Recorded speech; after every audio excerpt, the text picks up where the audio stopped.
은혜롭고 복된 시간들이다라는 그런 생각이 듭니다. 신앙적으로도 깊이가 더해가는 그런 시간이라고 생각되어지는데요. 요즘에 교회 안에서 젊은 사람들을 참 찾아보기가 어렵습니다.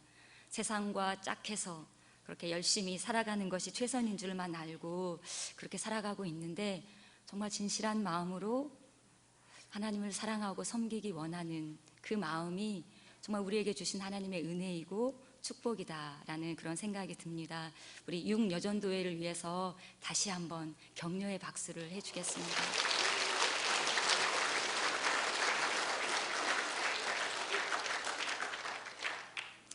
오늘은 하갈의 이야기를 나눠보려고 하는데요. 하갈이 누구인지 모르는 분은 안 계실 것 같습니다. 우리가 하갈에 대해서 어떤 이야기들을 나눌 수 있을까요? 하갈은 애굽 사람이죠. 그리고 또 뭐가 있을까요? 사레의 여종이기도 하고, 그리고 아브라함의 첩이기도 하죠. 그리고 이스마엘을 낳은 어머니이기도 합니다. 이것들은 하갈이라고 하는 여인이 존귀한 사람이 아니라 보잘것없는 하찮은 사람이라는 것을 우리에게 이야기해주고 있습니다. 사실 아브라함과 사레만 아니었다면 이 하갈이라고 하는 사람이 세상에 있었나? 라고 싶을 정도로 그렇게 가치 없는 그런 존재였다는 거예요. 그런데 창세기는 이 하갈이라고 하는 여인에 대해서 두 곳에서나 이야기를 우리에게 들려주고 있습니다. 오늘 읽은 본문과 그리고 21장에 한 번 더 하갈의 이야기를 우리가 읽을 수가 있는데요. 아브라함과 사레가 어떤 이 성경의 중심 줄기라고 한다면 하갈의 이야기는 몇 가지 정도 우리가 생각해 볼 수 있을 것 같아요. 대부분의 사람은 하갈에게 시선을 주지 않는다는 거죠. 아브라함과 사레의 이야기를 나눌 때조차도 양념으로 등장하는 사람이 하갈입니다. 오로지 아브라함과 사라에게만 우리가 관심을 기울일 수밖에 없는데요. 왜 그럴까요? 그만큼 아브라함과 사레의 역할이 중요한 역할이기 때문일 겁니다. 그것은 맞는 말인 것 같습니다. 하나님이 아브라함에게 나타나셔서 주신 말씀이 있는데요. 창세기 12장 2절로 3절의 말씀입니다. 같이 읽겠습니다. 내가 너로 큰 민족을 이루고 내가 복을 주어 내 이름을 창대케 하리니 너는 복의 근원이 될지라. 너를 축복하는 자에게는 내가 복을 내리고 너를 저주하는 자에게는 내가 저주하리니 땅의 모든 족속이 너를 인하여 복을 얻을 것이니라. 그렇습니다. 하나님께서 아브라함에게 이전에는 들어본 적이 없는 그런 약속들을 아브라함에게 주셨는데요. 그런데 그 약속은 아브라함을 통해서 그리고 아브라함의 후손을 통해서 계속해서 이어져 갈 것을 여기서 이야기하고 있습니다. 그런데 한 가지 문제가 생겼죠. 세월은 흘러가는데 아브라함과 사라에게 자식이 태어날 기미가 보이지 않았습니다. 그래서 아브라함은 푸념하듯이 하나님께 말하였습니다. 하나님, 도대체 나에게 무엇을 주신다는 겁니까? 나는 이렇게 자식이 없는데 엘리에셀을 나의 상속자로 삼겠습니다. 이렇게 얘기했어요. 그럴 수 있을 것 같아요. 점점 나이는 들어가는데 소식은 없어요. 이 정도 추정쯤은 애교로 받아들일 수 있을 것처럼 그렇게 느껴집니다. 그래서 하나님은 크게 나무라지 않으시고 또 말씀하시는데요. 창세기 15장 4절로 5절의 말씀입니다. 같이 읽겠습니다. 여호와의 말씀이 그에게 임하여 가라사대 그 사람은 너의 후사가 아니라 내 몸에서 날짜가 내 후사가 되리라 하시고 그를 이끌고 밖으로 나가 가라사대 하늘을 우러러 무별을 셀 수 있나 보라. 또 그에게 이르시되 내 자손이 이와 같으리라. 아브라함의 후사는 아브라함이 낳은 아들이 될 것이다. 그렇게 말씀을 하고 있어요. 하나님의 약속이 아브라함에게 주어진 것 같이 보이지만 사실은 이 약속은 누구와 더불어서 이루어지는 걸까요?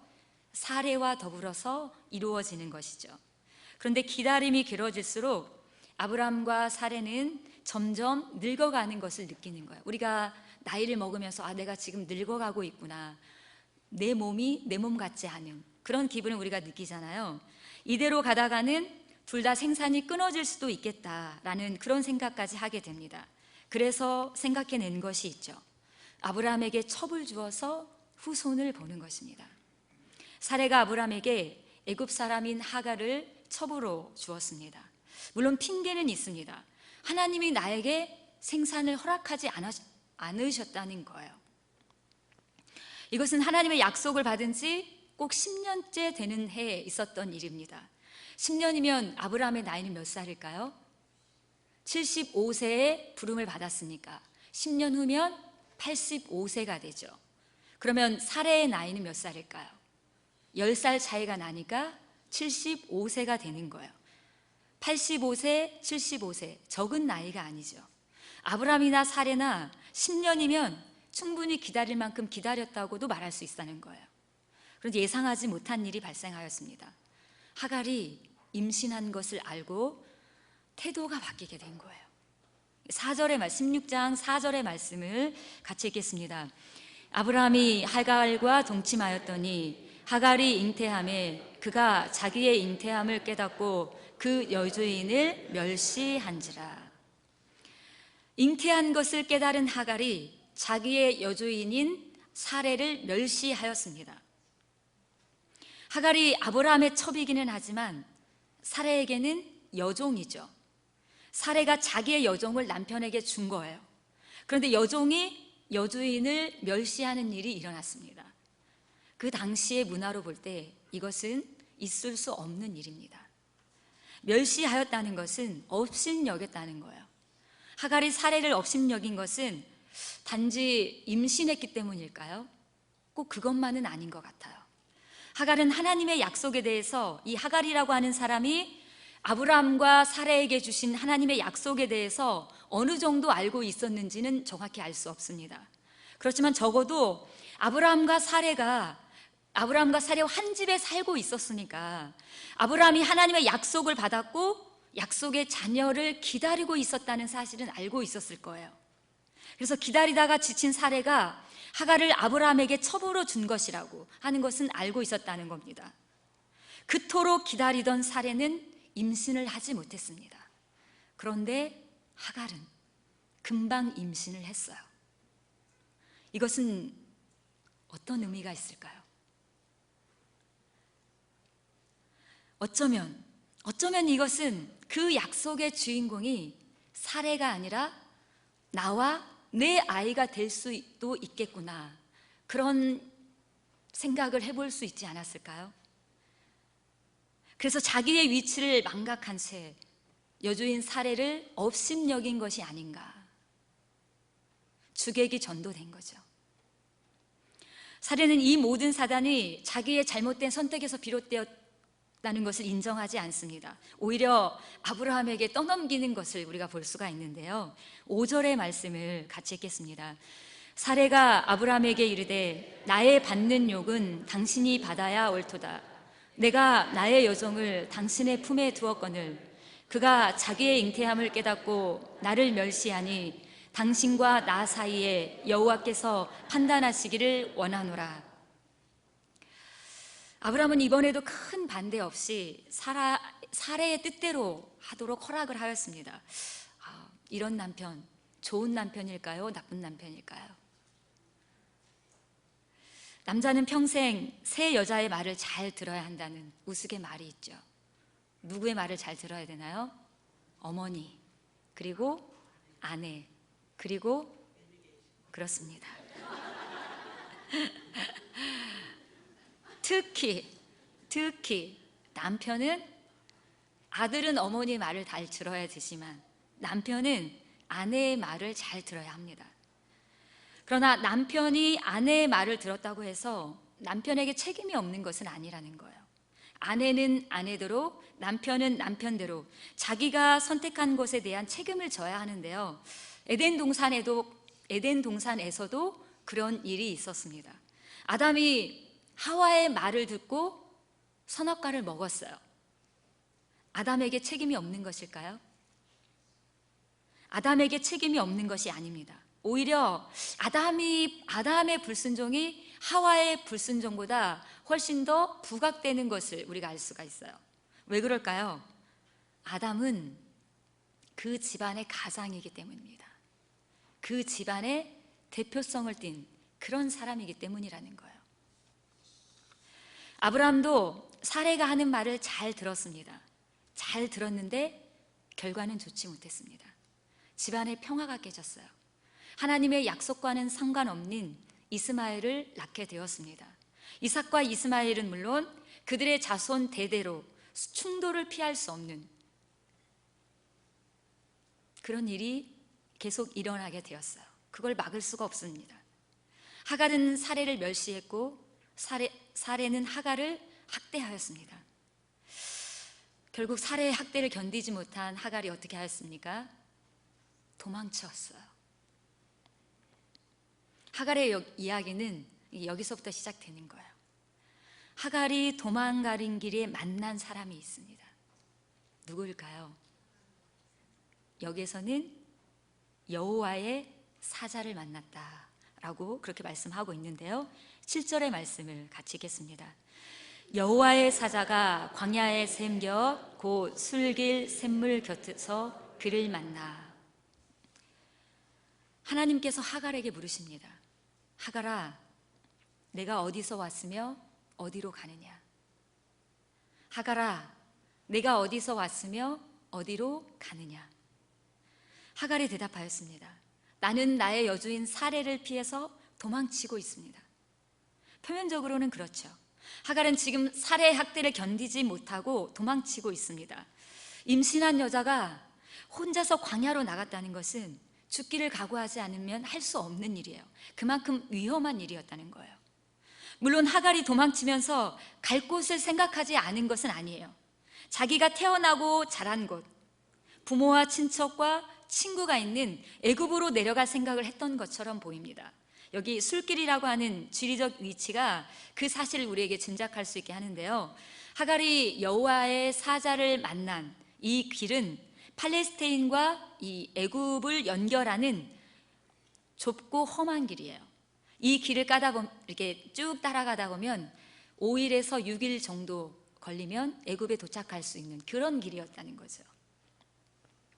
근데 문제는 하나님께서 바라보실 때 이 하갈이 하나님의 관심이, 하나님의 시선이 항상 향하고 있는 가나안 땅이 아니라 하나님이 관심하지 않는 어떤 면에서는 무가치하고 무의미한, 지금이 아니더라도 언젠가는 버려지게 될 애굽으로 향하고 있었다는 거예요.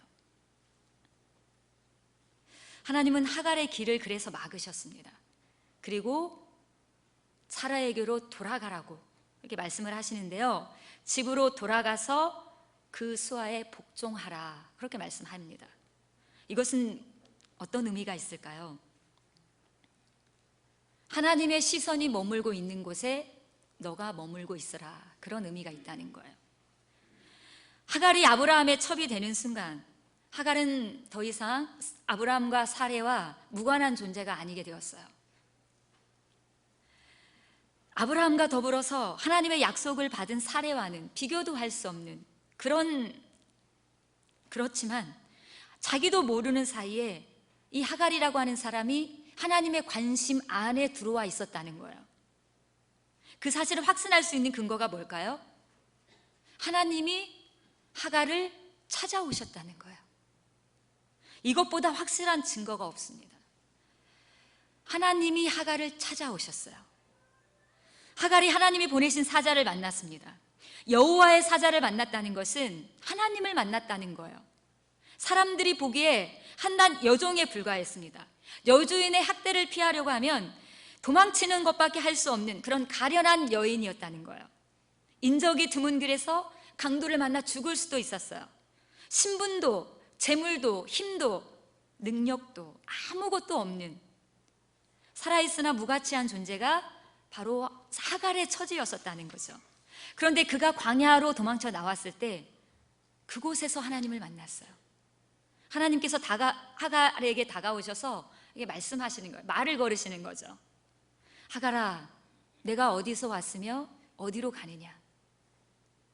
하갈은 도망치는데 정신이 없었는데 그런 처지에서 미래를 꿈꾼다는 것은 사실 사치스러운 일이죠. 그런데 그런 하갈에게 하나님이 말씀하십니다. 내 여주인에게로 돌아가서 그 수하에 복종하라는 거예요. 그리고 약속을 주십니다. 10절로 12절의 말씀인데요, 10절의 말씀을 제가 먼저 읽겠습니다. 여호와의 사자가 또 그에게 이르되 내가 내 자손으로 크게 번성하여 그 수가 많아 셀 수 없게 하리라.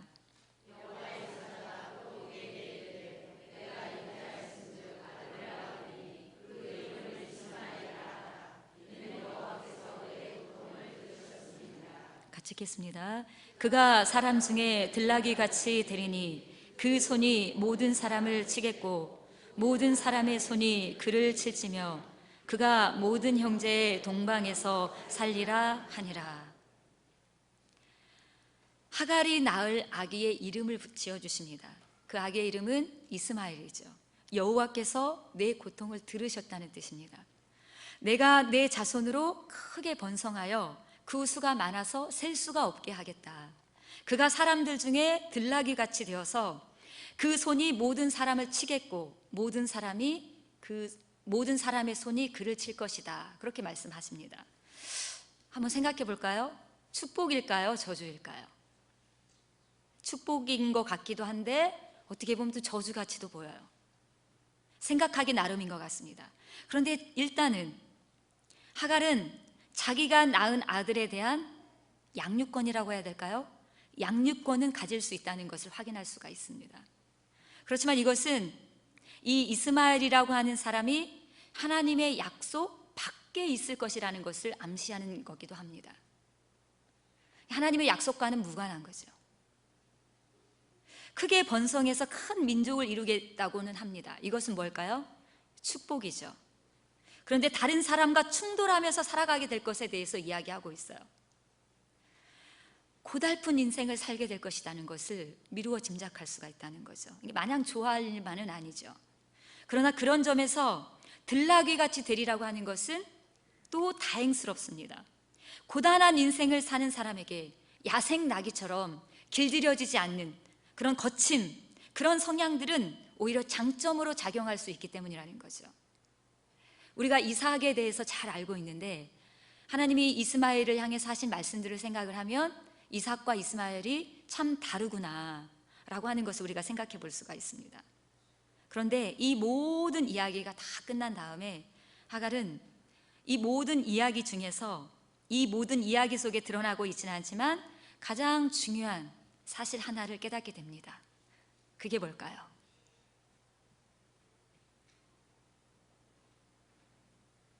하나님이 나를 아시는구나. 내가 하나님을 만났구나 라는 것을 알게 되는 거죠. 그때까지만 해도 하갈은 하나님을 하나님으로 알지 못했습니다. 무작정 도망치면서 무섭고 두려운 마음으로 기도는 했는지 모르겠어요. 아브람과 사레와 이렇게 같이 생활을 하면서 그들의 경건한 모습들을 이렇게 옆에서 지켜보았겠죠. 그래서 이럴 때는 기도해야겠구나 이런 생각을 하지 않았을까, 그런 생각을 해볼 수가 있는데요. 그렇지만 하나님을 경험한 적은 없을 겁니다. 정말 하나님께서 살아계신 분이라는 사실은 알지 못했을 거라는 거예요. 하나님을 인격적으로 만난 적이 없으니까. 그런데 바로 지금 이곳에서 살아계셔서 나에게 말씀하시는 그 하나님을 만난 거예요. 예전에는 꿈도 꿔보지 못했던 그 일이 우리가 생각하기에도 일생에 한 번 있을까 말까, 몇 번 있을까 말까한 그런 일이 하갈에게 지금 일어났다는 겁니다. 13절의 말씀을 같이 읽겠습니다. 하갈이 자기에게 이르신 여호와의 이름을 감찰하시는 하나님이라 하였으니 이는 내가 어떻게 여기서 나를 감찰하시는 하나님을 배웠는고 함이라. 하나님이 사레와 아브라함을 제쳐두시고 하갈을 먼저 만나주고 계십니다. 이건 그냥 지나칠 일이 아니라는 거예요. 근데 하나님은 원래 그런 분이십니다. 강한 자보다는 약한 자를 더 위하시고 많이 가진 자보다는 없는 자에게 마음을 두시고, 지혜로운 사람, 지혜가 있는 사람보다는 미련한 사람을 사용하시는 그런 분이시라는 거죠. 하나님은 특별한 어떤 사람의 하나님으로 그렇게 제한되시는 분이 아니라는 거예요. 종교적으로 볼 때 소위 잘 나가는 사람들, 기득권을 가진 사람들, 주류의 인생을 사람들의 하나님이 아니라 오히려 그런 사람들과는 비교도 할 수 없는 연약하고 부족하게만 보이는 그런 사람들의 인생 속에 하나님이 깊숙이 관여하시고 그리고 그들의 삶을 섭리하시는 그런 분이시라는 겁니다. 예수님께서 세상에 오셨을 때 만나주시고 가까이 하시고 돌보셨던 사람들이 누구인가 복음서들을 한번 이렇게 살펴보시길 바라요. 종교적인 기득권을 가진 사람들이 그 가운데 얼마나 있었습니까? 재력과 권력과 능력이 출중한 사람들이 그 안에 있었습니까? 하나같이 그냥 보잘것없는 그런 사람들이었어요. 예수님께서 부르셨던 그 12 제자들의 모습도 크게 다르지 않습니다. 어부, 세리, 하나같이 출신도 가문도 배경도 없는 그런 사람들이었다는 거예요. 그런데 예수님은 그들을 자기 목숨보다도 사랑하셨고 아끼셨고 소중히 여기셨습니다. 암탉이 자기 새끼를 품 아래 모으는 것처럼 병든 자들, 가난한 자들, 고아와 가부들, 세리와 창기와 죄인들, 그런 사람들 하나하나를 품어 안으셨다는 거예요. 예수님은 하나님께서 보내주신 그 사람들 가운데 한 사람도 잃어버리는 것을 원하지 않는다라고 그렇게 말씀하시는 것을 우리가 읽을 수 있습니다. 하나님은 어떤 분이실까요? 소위 잘 나가는 어떤 사람의 하나님이 아니라는 거예요. 외롭고 소외되고 고달픈 인생을 사는 세상에서 가장 연약한 그 누군가를 만나주시는 분이 바로 우리 하나님이시라는 겁니다. 하갈도 그렇습니다. 하갈의 몸에서 태어나게 될 이스마엘도 결국 그런 사람들의 표상이라고 할 수 있는 거죠. 하나님의 약속에서 비켜나 있었지만, 하나님의 약속 언저리에 머물러 있는 사람처럼 보였지만 하나님의 은혜가 그들을 찾아가고 있는 것을 여기에서 우리에게 보여주고 있다는 거예요. 하갈의 이야기를 통해서 우리에게 들려주고 싶은 하나님의 이야기는 무엇일까요? 처음 약속처럼 아브라함과 사레를 통해서 약속의 자녀가 태어나게 될 거예요. 이것은 변하지 않는 사실입니다. 그렇지만 누가 그 은혜와 혜택을 누리게 될지는 알 수 없다는 겁니다. 하갈과 같은 비천한 사람들, 이스마엘과 같이 소외된 사람들이 그 주인공이 되지 말라는 법이 없다는 겁니다. 하나님은 그래서 하갈에게 너는 내 주인에게로 돌아가서 그 수하에 복종하라 이렇게 명령하신 거예요. 계속해서 하나님의 약속 가까이 머물러 있으라는 거예요. 애굽은 강대한 나라가 될 것이지만 출애굽 사건이 이르게 되면 바람 빠진 고무풍선처럼 그냥 쪼그라들고 말 것이에요. 거기에는 소망이 없어요. 그래서 하나님이 하갈을 사랑하셔서 애굽으로 내려가는 것을 막으시고 사라에게 다시 돌아가라고 이야기하신 거라는 거죠. 하갈은 역사의 중심 인물이 아닙니다. 창세기에 몇 번 나오다가 그냥 그치는 그런 사람이라는 거예요. 그러나 하나님은 이 하갈의 이야기를 통해서 하나님의 은혜라고 하는 것이 무엇인가 우리에게 생각하게 하십니다. 하나님이 하갈에게 주신 은혜는 뭘까요? 하나님의 약속 가까이 머물게 하신 겁니다. 아브라함과 사라와 원치 않게도 얽히는 바람에 인생의 괴로움을 겪었지만 그것 때문에 하나님을 인격적으로 만나는 그런 은혜를 경험할 수 있었습니다. 아무도 관심하지 않았던 그 인생이 약속을 받는 인생으로 역전되었어요. 은혜가 아니고는, 하나님의 은혜가 아니고는 일어날 수 없는 일이었다는 겁니다. 사실 아브라함도 사레도 하나님을 만나기 이전에는 하갈과 별로 다르지 않는 그런 사람들이었어요. 이들이 원래 어떤 사람들이었어요? 갈대아 우르에서 우상 장사하던 사람이었어요. 우상 장사를 하면서 하나님과는 전혀 관계없는 그런 삶을 살고 있었다는 거예요.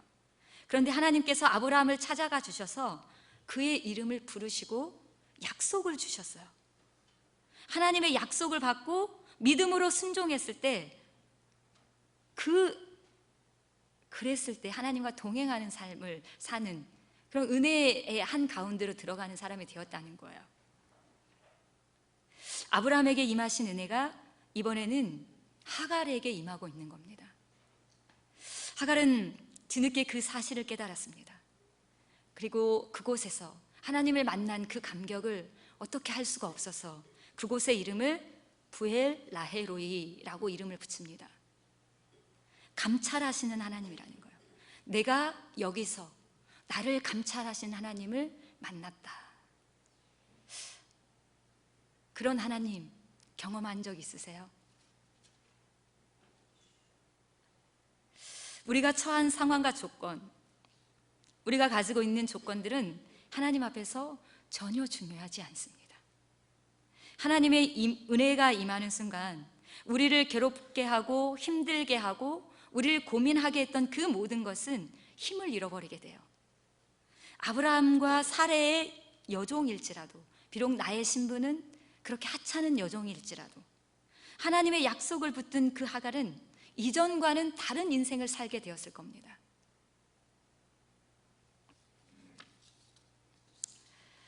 오늘 헌신 예배를 드리는 유흥여전도회와 우리 모든 성도들에게도 그런 하나님의 은혜, 부엘 라헤로이, 감찰하신 하나님을 만나는 그런 은혜가 임하기를 바랍니다. 하루하루 피곤하고 지치고 고단한 삶을 살아가고 있지만 하나님이 나를 아시고 나를 돌보고 계시는 분이라는 사실을 경험하고 확신하면서 정말 어려운 가운데서도 낙심하지 않고 절망하지 않고 오뚜기처럼 다시 일어나서 뚜벅뚜벅 믿음의 길을 걸어가는 우리 모두가 되는, 하나님의 은혜가 임하는 그런 삶을 사는 우리 모두가 될 수 있기를 바랍니다.